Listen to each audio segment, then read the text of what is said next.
Chapter 4. Into the Underworld. Rhea and Naomi descended deeper into the underbelly of Nexus City, their steps echoing off the damp, corroded metal of forgotten tunnels.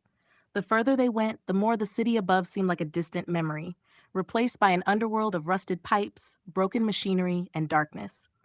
"This is the best route?" Rhea asked, her voice low. Naomi nodded, her eyes scanning the path ahead. "It's off the grid. No surveillance, no corporate patrols. If we want to avoid detection, this is our best shot."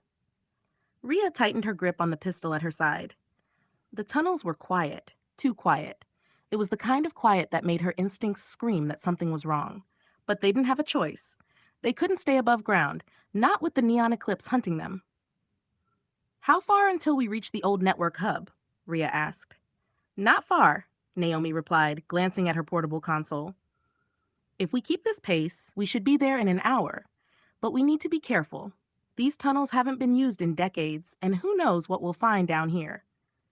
Rhea didn't like the sound of that, but she kept her concerns to herself. They had to keep moving. Stopping wasn't an option. They continued in silence, their footsteps the only sound in the darkness. The air grew colder as they descended further, and Rhea could feel the weight of the city pressing down on them, as if the walls themselves were closing in. And then, without warning, Naomi froze. "Wait," Naomi whispered, holding up a hand. "Did you hear that?" Rhea strained her ears, trying to pick up on whatever Naomi had heard. At first there was nothing, just the faint hum of old machinery in the distance. But then she heard it, a low, guttural sound, like something breathing, deep in the shadows ahead. Rhea's pulse quickened. "What is that?" Naomi shook her head, her eyes wide with fear. "I don't know. But whatever it is, we need to keep moving." They quickened their pace, their senses on high alert as they moved deeper into the tunnel. The sound followed them, growing louder with each step. It wasn't just one thing, it was many. And whatever they were getting closer. Rhea's mind raced as she tried to come up with a plan. They couldn't outrun whatever was down here with them, not in these tight quarters. But they couldn't stay and fight either, not with limited ammunition and no idea what they were up against. "Up ahead," Naomi whispered, pointing to a narrow passage that veered off to the left.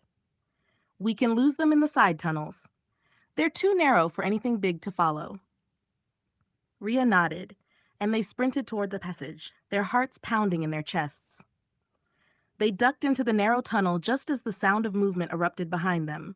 Heavy footsteps, scraping metal, and the unmistakable growl of something inhuman. They didn't stop. They couldn't. The side tunnel twisted and turned, the walls closing in around them as they ran. Rhea's breath came in ragged gasps as she fought to keep up with Naomi, the weight of fear pressing down on her. Finally, they burst out into a larger chamber, and Rhea skidded to a stop, her eyes scanning the room for any sign of danger.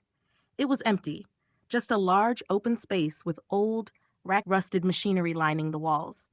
"We're clear," Naomi panted, leaning against the wall to catch her breath. "For now." Rhea nodded, her pulse still racing. "What the hell was that?"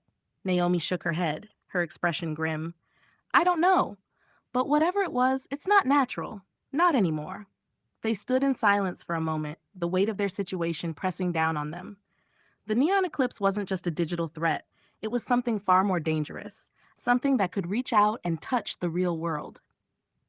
"We need to move," Rhea said, her voice steady despite the fear gnawing at her.